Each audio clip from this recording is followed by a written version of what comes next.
Welcome back to episode 8. In this episode, we're continuing the conversation with Andrew Adeniyi and Mario Rangel because episode 7 was so good, we just couldn't turn it off.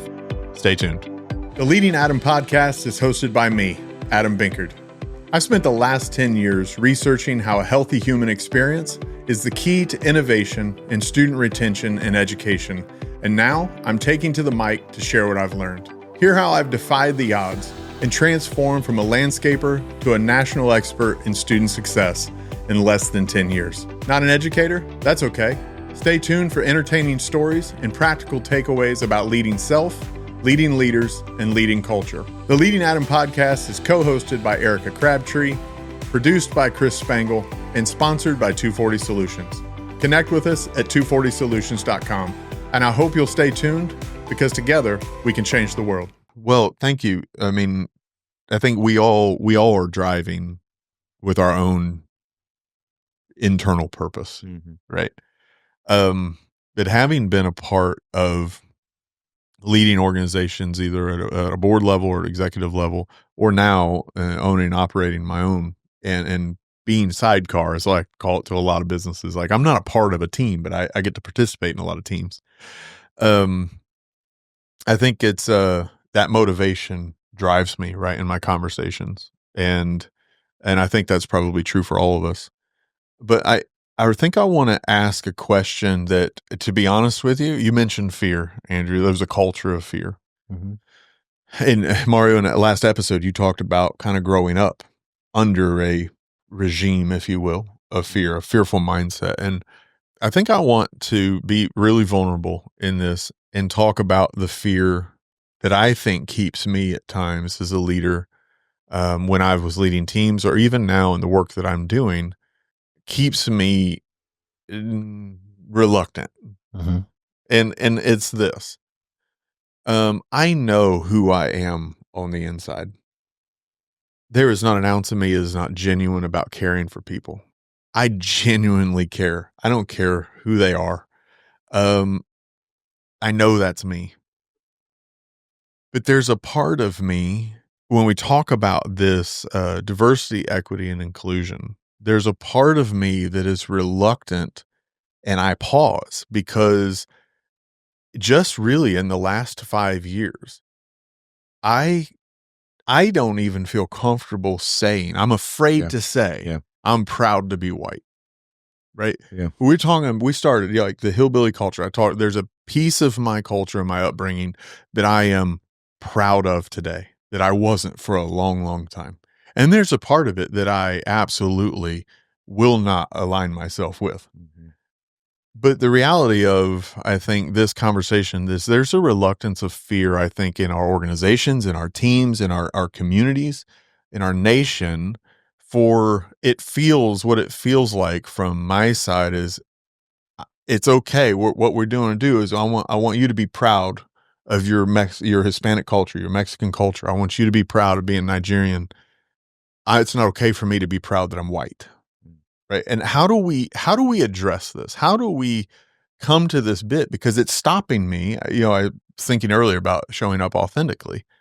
In some ways, it's preventing me from stopping my authenticity because I'm afraid that it's going to be offensive or received wrong when I know that I care.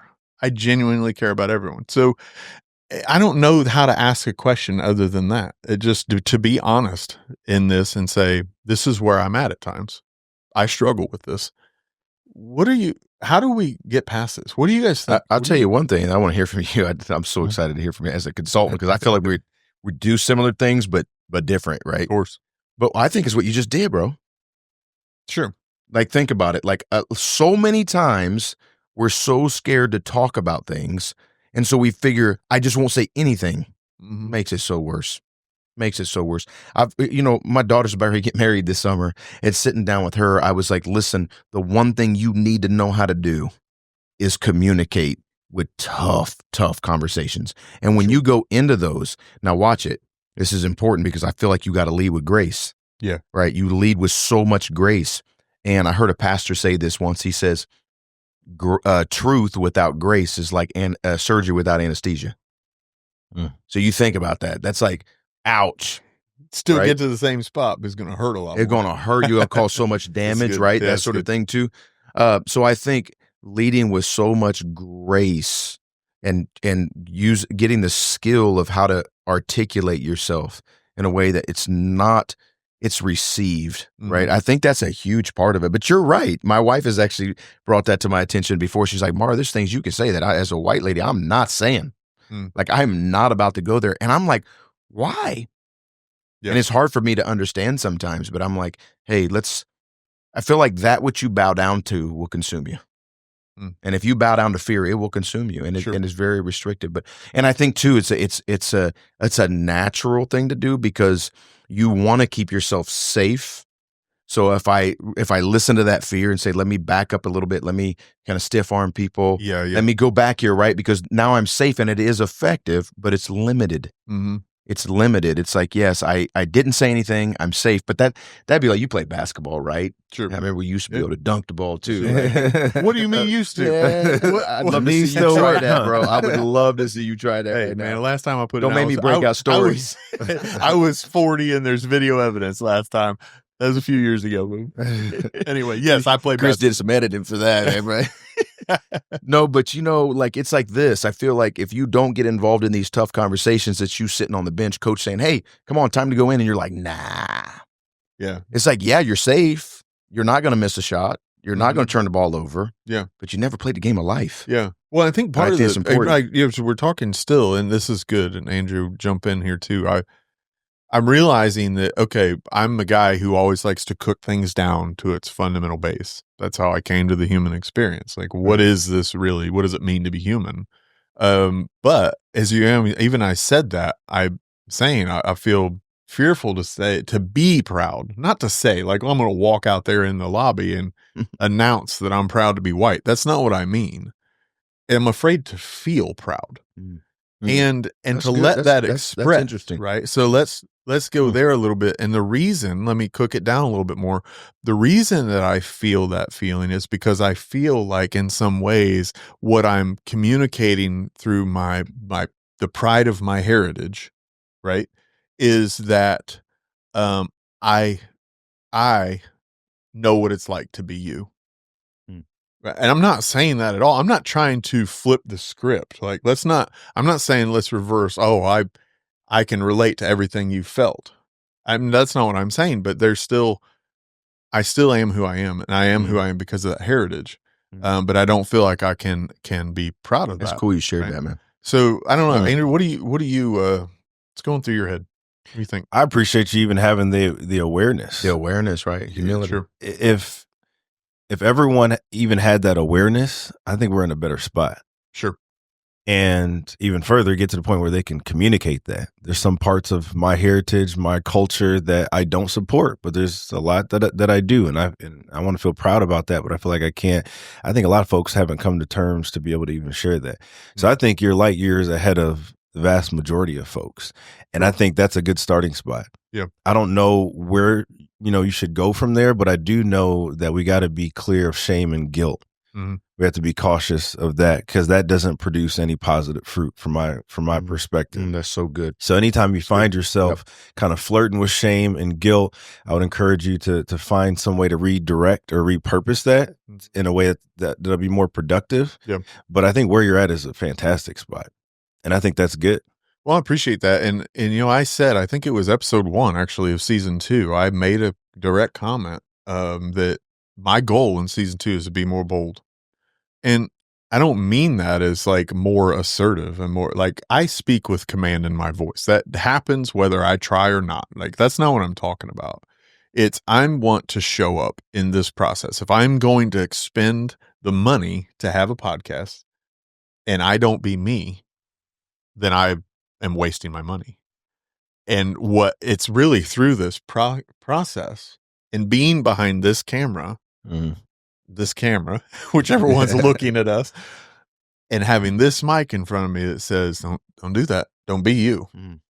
Because you're middle-aged, you're white, and you're executive. You're not allowed to.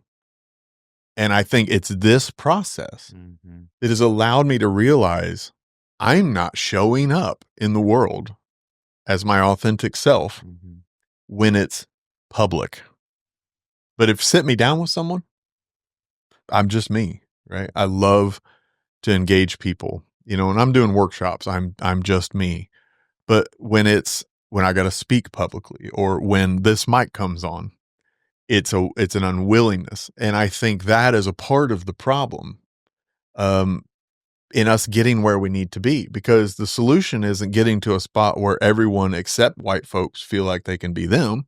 That's not the solution. Yeah. And that's why I wanted to press in with you guys and go, do we have brain barriers because of the words? Is using DEI a part of the problem at this point? Because it's been so misrepresented in so many ways. And should we consider adopting a different language? I'm not trying to make a push for the human experience, but you get what I'm saying. Yeah. Should we change the script and say what we're trying to do is elevate the value of humanity? Period. Because I think people in our society of all ages and education and ethnicities hear DEI, and every one of us thinks something different.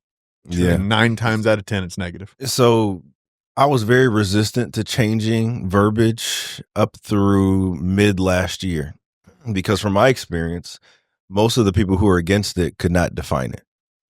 Sure. So from my perspective, we're changing language that already wasn't understood, and it's only a matter of time before they then take that language and misrepresent that. And now we're changing language to appease people that didn't take the time to truly understand what it was.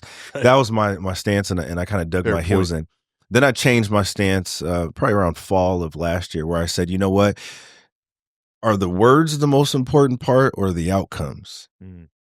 Is the work of ensuring that everyone truly gets a fair shot for that job interview, is that the priority, or what we call it?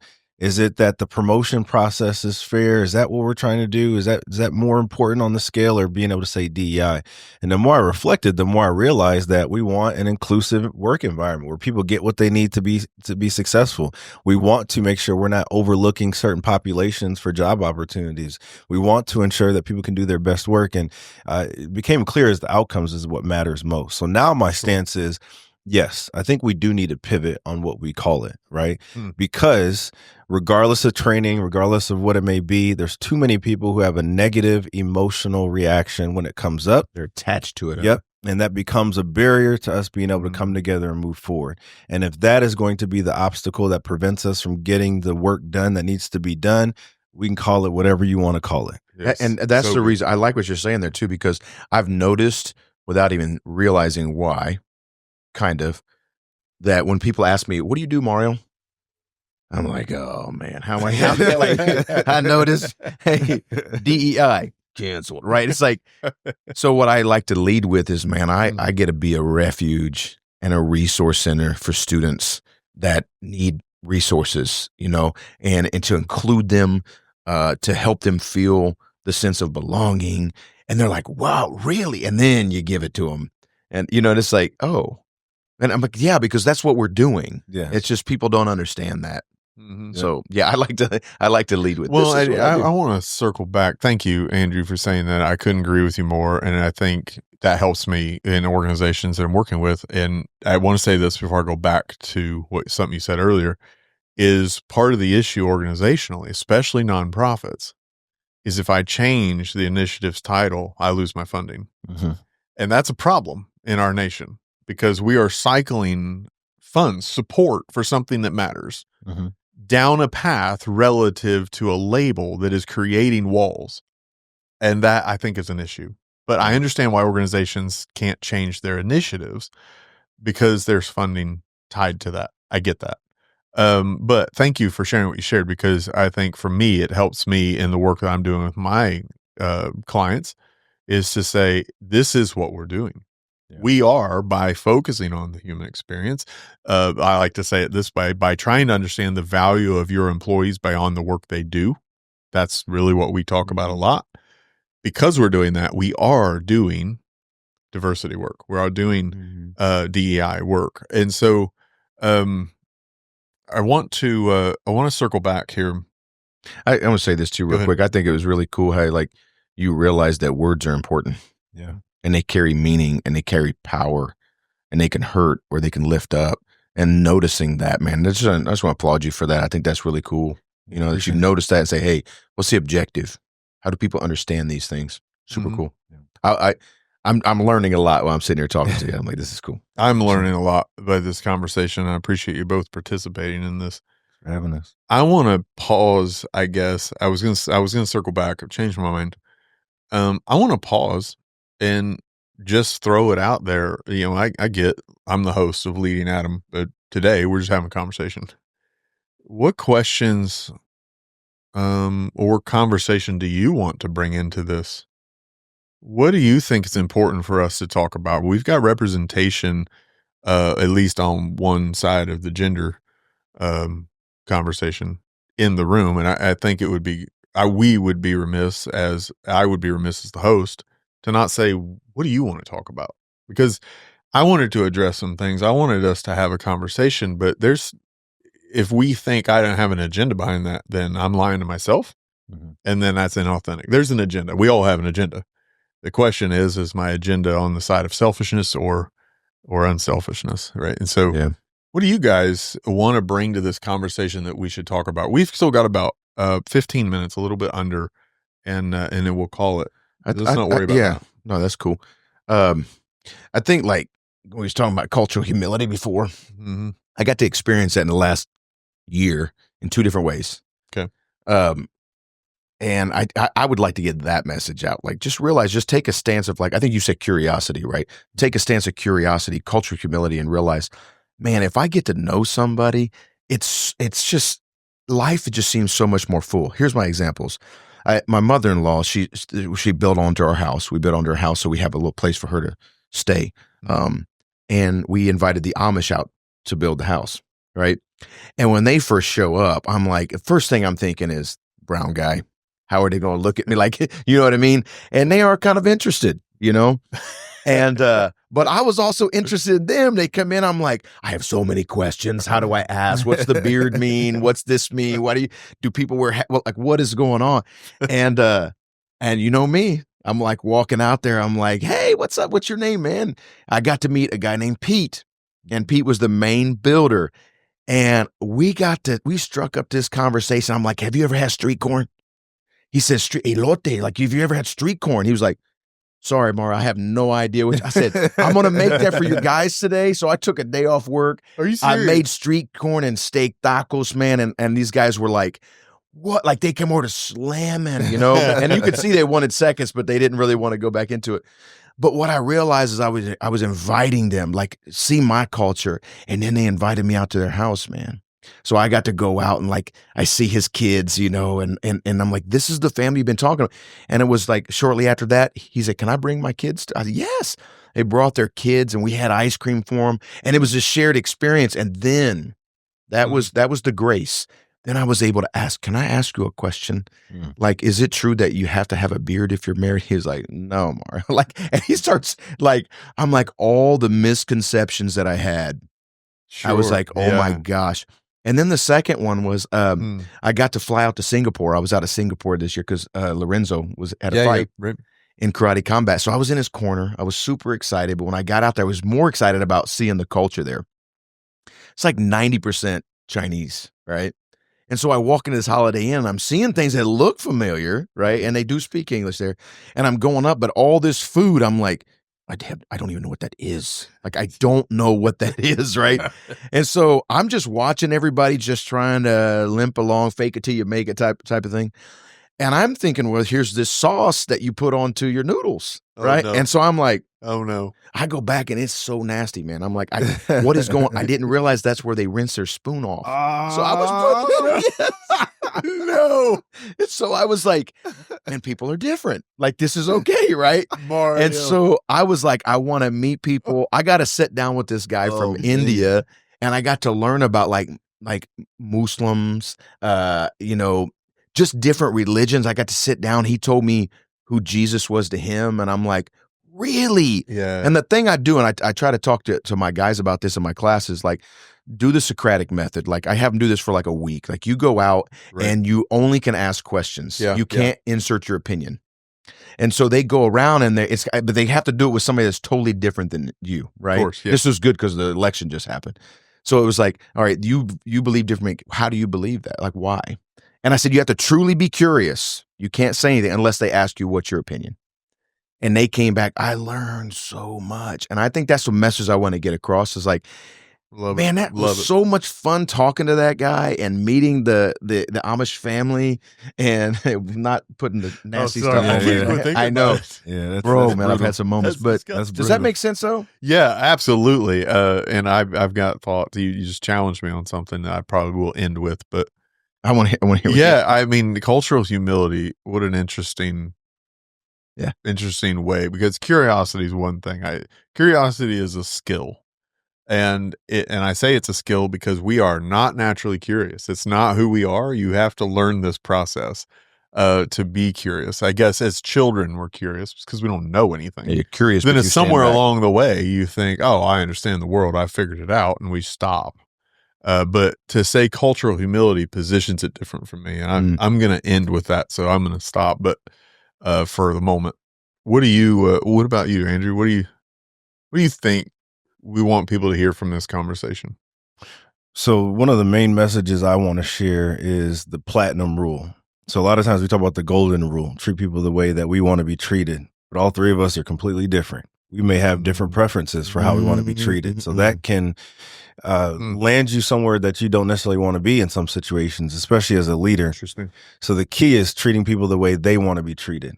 That's the platinum rule. And you can't do that without being curious, without asking questions, without understanding what are your values? Yeah. What are your interests? What's your personality? What are your pet peeves? What are your strengths?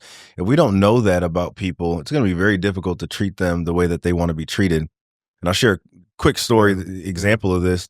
I remember when I was a multi-unit leader at an international grocer, I thought that leadership was being consistent, right? And being me to everyone, right? Which there's some truth to that. Yeah. But I had one leader, and before I left her store, I asked, what can I do to serve you better? Like, any feedback from me as a leader? She said, Andrew, I don't need all the fluff. I want you to come in, tell me exactly what's wrong with my store, when you need it completed by, and that's going to help me best. And I said, that's going to help you get the best results? She said, yes. And I remember leaving that store, going to my next store manager, thinking if I took that same approach with her, she would break down crying before I left the office. And that was the light bulb moment where it was like, this is equity. This is giving people what they need to succeed. This is being tailored to that approach. This is the platinum rule. That's leadership. It's getting the most out of your people, and you may have to adapt to be able to do that. And I think that's what I want people who are listening today is you have to understand what people need and try to meet them where they're at. And that's how you're going to get the most out of your team and out of your organizations. It's only one way to do that. That is good. Can I use that? I'll give you credit. Yeah, a friend of ours says no patting on the Holy Spirit. So that's yours. That's yours. So true. There's only one way to get there. I can't treat you the way you want to be treated unless I first good insight. Understand it. And I can't do that unless I start with humility. Yeah. And here's where I want to wrap, because you guys have helped me. And I'm trying not to be emotional. It's all good. But you have these moments, right, where you recognize something about yourself that you need to fix. Mm-hmm. And without this conversation, this doesn't emerge. And Mario, when you said it again and you started describing culture humility, and you used the example you used with the Amish crew, and you said, let me show you my culture. I realized that the reality of me saying, I don't want to offend, and I'm afraid to be proud and show up as white, right? Not just me, but as white. What I'm doing is I'm making it about me because I'm unwilling to show you my culture. And so why does that hit me? Why does that make me emotional? Because I realize the issue for me is not fear, it's arrogance. I'm not humble enough to say, this is my culture. This is my heritage. I'm withholding that. And I say, if I've said it once, I've said it 1,000 times in any group. I facilitate in any conversation I lead from the front of the room. If you hold back, then we are losing. This is a problem. My society, my community, my world is losing because of my arrogance. And I never saw that because I was falsely humble in saying, I need to be cautious in this. I need to be intentional. I need to be curious. I need to be humble, not cautious. Does that make sense? It does. I thank you guys so much I knew both of you would show up and be you. And I knew it would take us a little bit to relax in because you guys had never met. I can't thank you enough for this conversation and for your willingness to be here and just to have it and to say what we need to say. And so to the listeners, the message of what you both said, culture of humility and the platinum rule. Oh my gosh. Good. I love that so much. That's nice. But they go together because I can't get there without curiosity and I can't be curious without humility. Thank you so much. And with that, gentlemen, thank you. Thank you. You're welcome. Appreciate Thank you. Thank you. Thanks for joining us here at the Leading Adam podcast. We hope you found inspiration and hope to see you again next time. Leave us a comment on YouTube, or if you have an idea for a future episode, let us know that too. You can connect with us at 240solutions.com. Thanks, and we hope to see you again next time.